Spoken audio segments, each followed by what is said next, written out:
اور پنجاب اور لاہور میں عالیہ حمزہ اور باقی جو ان کی ٹیم ہے ان کی ذمہ داری لگائی گئی ہے کہ اب اس مومنٹم کو نہ ٹوٹنے دیں، اور جیسے لاہوریوں نے اپنی محبت کا اظہار کیا عمران خان کے لیے، اس محبت کو سرد نہیں ہونے دینا۔ یہی مسلم لیگ نون کے لیے اب اصل پرابلم ہے، کیونکہ ان کے پاس تو رہ ہی پنجاب گیا ہے جس پہ کے سر پہ وہ پورے پاکستان پہ وہ کرتے ہیں۔ دوسری جانب پیپلز پارٹی نے بھی پر دکھانے شروع کر دیے۔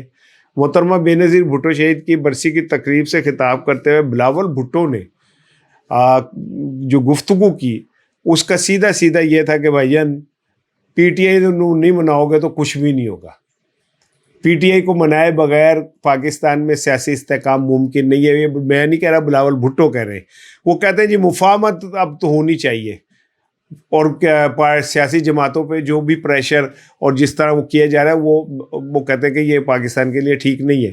تو بلاول نے جو یہ اچانک یو ٹرن لیا اور خاموش حمایت انہوں نے شروع کر دی ہے پی ٹی آئی کی، اس کے پیچھے کیا ہے؟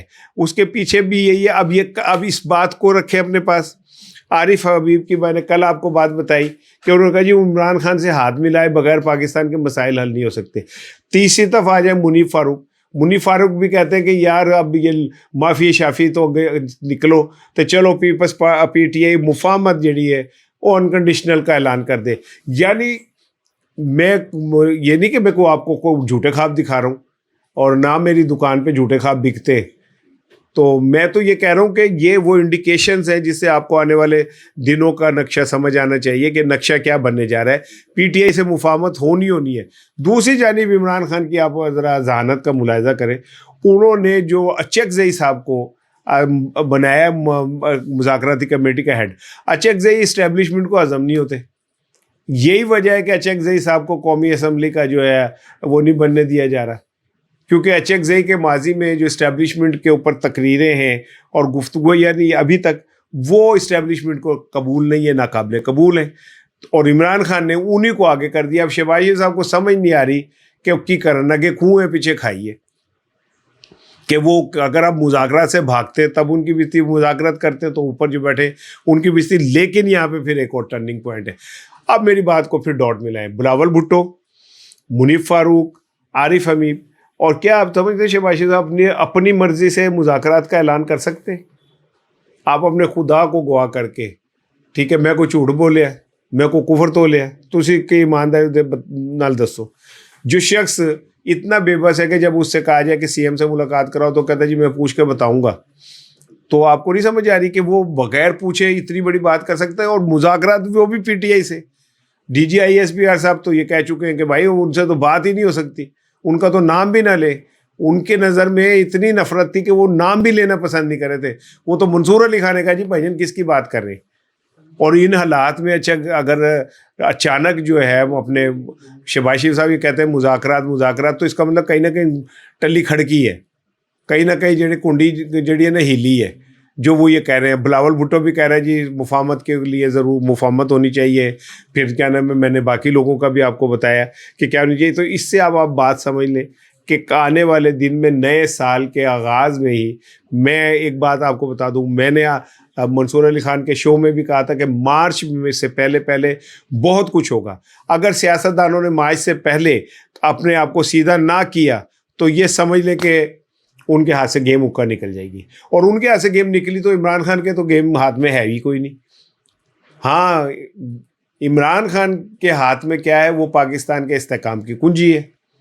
تو اگر ان کے ہاتھوں سے گیم نکلتی ہے تو پھر کہیں نہ کہیں جا کے تو کہیں اس کو استحکام لانے کے لیے کسی ایک فریق کو تو ساتھ لینا پڑے گا۔ عمران خان وہ واحد فریق ہے کہ جس کے ساتھ کھڑے ہونے سے پاکستان میں سیاسی استحکام ایک دن میں ایسے کر کے آ سکتا ہے۔ ہو سکتا ہے کہ مہربانوں نے اس بات کو محسوس کر لیا ہو کہ اپنی ذاتی نفرت اپنی جگہ پہ، لیکن پاکستان کا استحکام تو ایسے نہیں آئے گا۔ اب تو پوری دنیا نے کہنا شروع کر دیا بھائی کہ آپ دیکھیں کہ اگر ایم او یوز دیکھیں نا ہم نے جو پچھلے 4 سال میں شہباز شریف نے سائن کیے، وہ اتنے زیادہ ہیں کہ آپ اس پہ بیٹھ کے کو ہمالیہ سے اونچے ہو جائیں گے، لیکن پیسہ روپیہ بھی نہیں آیا۔ ٹھیک ہے، پانی دے وچ مدھانی ماری جاؤ تو نہ اس کو پانی میں اگر مدھانی مارے تو نہ وہ چگ بنتے ہیں، نہ لسی بنتی ہے، نہ کو مکھن آتا ہے۔ تو آپ پچھلے 4.5 سال سے پانی میں مدانی مارے جانے، تو اس سے کیا نتیجہ نکلا؟ کوئی نتیجہ نہیں نکلا. اور یہی وجہ ہے کہ تمام دنیا کے ادارے جو ہیں نا وہ یہ کہتے ہیں، دنیا کے سرمایہ دار یہ کہتے ہیں کہ بھائی ہم انویسٹمنٹ کیوں کریں پاکستان میں انسرٹینٹی پہ، جہاں پہ یہی نہیں پتا کہ کل کون سی روڈ بلاک ہو جائے گا، یہی نہیں پتا کہ کل کو کیا ہو جائے. تو وہ سارا کچھ استحکام عمران خان کے بغیر ممکن نہیں ہے. اب یہ بات اگر کچھ لوگوں کو سمجھ آ گئی ہے یا آ جائے تو اس سے زیادہ کوئی اچھی بات نہیں ہو سکتی. یہ سارے اشاریہ میں نے آپ کو ملا کے بتا دیے کہ یہ اس طرف جا سکتے. اب پچھلے کچھ عرصے سے لاہور ہائی کورٹ کی جو چیف جسٹس صاحبہ ہیں نیلم منیر صاحبہ، ان کے خلاف جو ٹرولنگ ہو رہی ہے اور وہ سوشل میڈیا پہ ہو رہی ہے، اب جب ان کی امداد کے لیے، ان کے حق میں بات کرنے کے لیے بار کونسل سامنے آئی تو اب نون لیگ نے احسن بھون کو بھی نشانے پہ رکھ لیا. حالانکہ احسن بھون وہ آدمی ہے جس نے نون لیگ کے لیے وفاقی وزیر قانون سے مل کے وہ کارنامے انجام دیے کہ آپ سوچ نہیں سکتے. تھوڑے نو بہتا سمجھو، جتنی بات میں کہہ رہا ہوں اس سے سمجھ لیں. یہ بار کونسلز کے الیکشن میں احسن بھون نے جس طرح انتخابات مینیج کرائے ہیں، اس سے بڑا تو محسن ہی کوئی نہیں ہے نون لیگ کا. اب مجھے نہیں پتا نون لیگ ہر دفعہ محسنوں کے ساتھ ایسا کیوں کرتی ہے، لیکن احسن بھون کے خلاف بھی کمپین شروع ہوئی ہے. دوسری جانب بار کونسلز اور احسن بھون کے جو وکلا ہیں وہ انہوں نے بھی لنگر لنگوٹ کس لی ہے. آج یعنی ہفتے کے روز سی ایم کے پی کے جب لاہور ہائی کورٹ بار کے میں خطاب کرنے گئے تو وہاں ایک نیا انوائرمنٹ نظر آیا کہ تمام وکلا، وہ کسی سیاسی جماعت سے بھی تھے، وہ وہاں کھڑے ہوئے تھے اور پاکستان میں آئین کے استحکام کے لیے وہ انکنڈیشنل کھڑے ہونے کا اعلان کر رہے تھے. تو یہ کوئی چھوٹی بات تو نہیں ہے. دوسری جانب احسن بھون کے ساتھ جو ہو رہا ہے یہ وکلا کو بھی محسوس ہو رہا ہے. تیسری جانب عدالتیں بھی تھوڑا رسپانس لینی ہے. مینو کوئی عدالتہ تو کوئی مطلب نہیں گا، کوئی مینو چاہ نہیں چڑھے گا کہ میں کہا جی اب تو بدل ہی گئی. عدالتیں وہیں کھڑی ہیں. عمران خان کے لیے کوئی ریلیف نہیں ہے، لیکن چھوٹی موٹی یہ چاند ماری، یہ پلاسی کی جنگ اور پانی پت کی چھوٹی موٹی جنگیں جو ہیں یہ تو جاری رہنی ہیں اور یہ رہیں گی. لیکن اس میں اگر وکلا اپنی جانب کھڑے ہو جاتے ہیں تو پھر آپ سمجھ لیں کہ معاملہ کسی اور طرف جا رہا ہے.